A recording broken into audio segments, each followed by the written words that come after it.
A mais cruel das estratégias de tortura, o uso de crianças e até bebês de colo para arrancar informações de pais que já tinham sofrido todo tipo de violência nos porões da ditadura. Isso aconteceu no regime militar, mas só agora a história começa a ser contada. Na voz das próprias vítimas, ouvidas pelo repórter Luiz Carlos Azenha.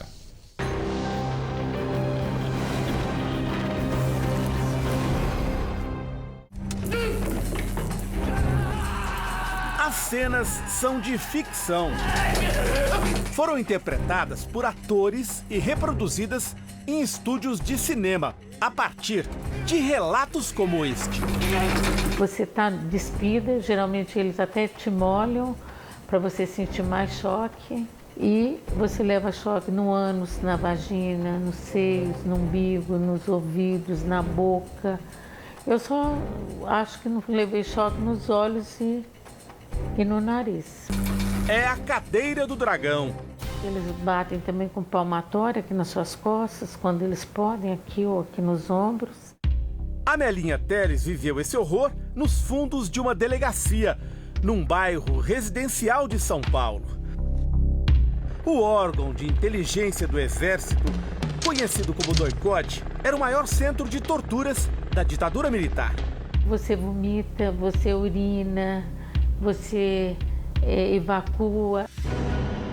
Como Amelinha, milhares de brasileiros foram torturados entre 1964 e 1985, durante a ditadura que derrubou um presidente, prendeu, exilou, censurou e sumiu com adversários políticos. Pelo menos 437 militantes morreram ou estão desaparecidos. Os registros que sobreviveram, como estes no Arquivo Público do Estado de São Paulo, contam a história oficial. São documentos, fotos e depoimentos, muitos deles obtidos sob tortura. Mas o Brasil ainda sabe muito pouco da outra história, a relatada pelas vítimas.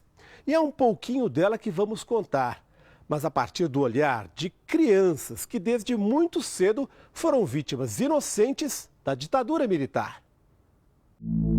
Edson tinha 5 anos de idade.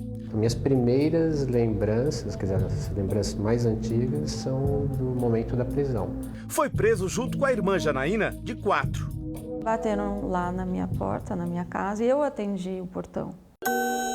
Voltamos ao 28 de dezembro de 72. Eu estava assistindo Vila Sésamo, em casa. Foi a hora que chegou a polícia lá. E o camburão, onde nós fomos colocados, né? Eles erraram de camburão e colocaram a gente no camburão que estava o armamento deles. Tinha armas no chão.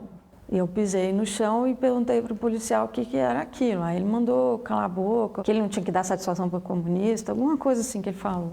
Como que é ser comunista com 5 anos? Ou mesmo meu primo, que estava na barriga da minha tia, né? Quer dizer, nada disso faz sentido. Os pais acusados de dar apoio à guerrilha tinham sido presos no dia anterior. As crianças foram levadas para o centro de tortura com a tia, grávida de 7 meses, também presa. No DOI-CODE, as crianças foram levadas para ver os pais dilacerados, após longas sessões de tortura. Isso eu nunca vou esquecer, porque isso aí me doeu muito.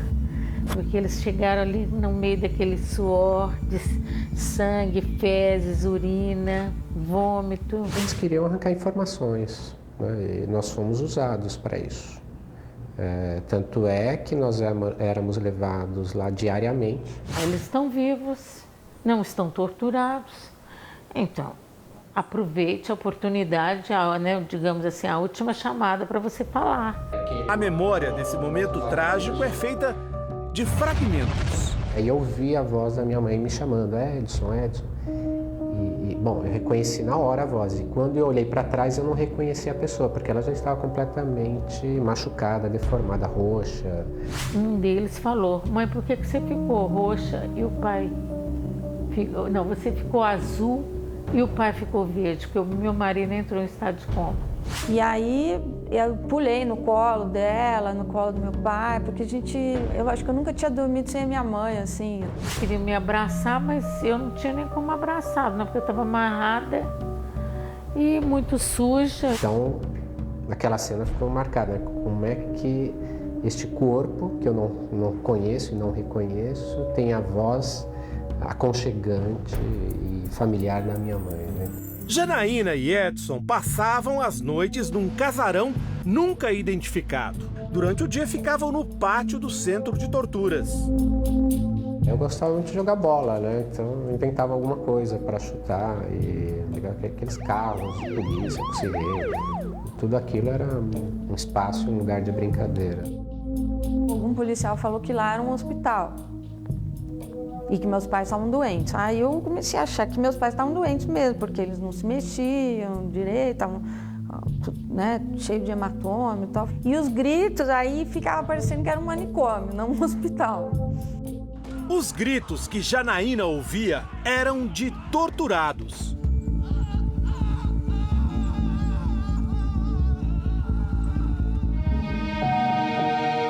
Aos 5 anos de idade, Camila e o irmão viram os pais serem levados embora de casa pela polícia política. Eles foram torturados na cadeira do Dragão e no pau de arara. A bonequinha sob tortura é uma criação de Camila para lidar com as memórias de criança. Eu fazia bonecos para festa de aniversário, fazia boneco para a porta de maternidade. E um dia eu me dei conta que aquilo não era a minha história. Era bonito de ver, mas não era o que eu tinha para recordar do meu passado. Depois dos interrogatórios e da tortura no doicote, os pais de Camila ficaram presos. Ele 1 ano e meio, ela 1 ano no presídio Tiradentes, em São Paulo.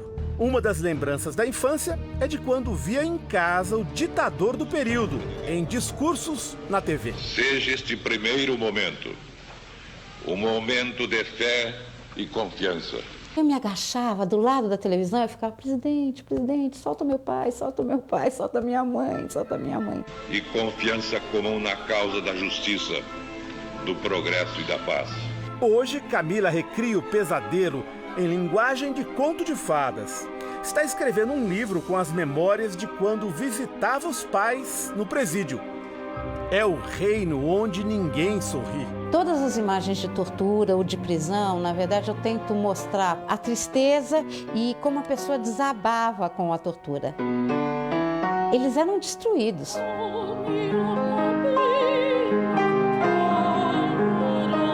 Carmen também encontrou na arte uma forma de lidar com memórias trágicas. Quando era bebê, foi presa com os pais numa estação de trem de São Paulo. Seguiu de Camburão para o centro de torturas. A grande tortura que eles sofreram foi saber que eu estava lá dentro e constantemente, assim, com ameaças de que eu ia ser deportada, sabe? Que eles iam me mandar para a Argentina, que tinha uma família na Argentina querendo adotar. Não há testemunhos sobre o que aconteceu com ela enquanto estava presa. O que eu tenho são flashes de memória de uma cena muito trágica, de um momento de muito pânico, gritaria e só, é um momento muito, muito difícil. Mas alguma coisa ficou registrada no subconsciente de Carmen. De ser muito tímida, de ter baixa estima, de estar sempre com a sensação de que eu ia perder meus pais. Para Carmen, a música é uma forma de desabafo. Parece que através da música eu consigo acessar um conteúdo que só através da arte é que se alcança, né? Um conteúdo de muita dor. A tortura não passa, não. A tortura é uma ferida aberta que atinge diretamente aquelas pessoas que sofreram, né, a ação dos torturadores, Mas talvez esse sofrimento nosso se estenda para a sociedade, o que é mais preocupante ainda, né? Janaína é historiadora e agora se dedica a explicar o período que deixou traumatizada uma geração de brasileiros. Aos 8 anos de idade, sem saber, ela já fazia um registro da história. Escreveu um poema presente para o pai, que estava preso, com o título Dói Gostar dos Outros. Preste atenção. Dói o peito chorar, dói os seus olhos chorarem, dói nós viver. Dói ver os outros chorarem, dói a natureza chorar, dói gostar dos outros. Vamos passear nas veredas no alto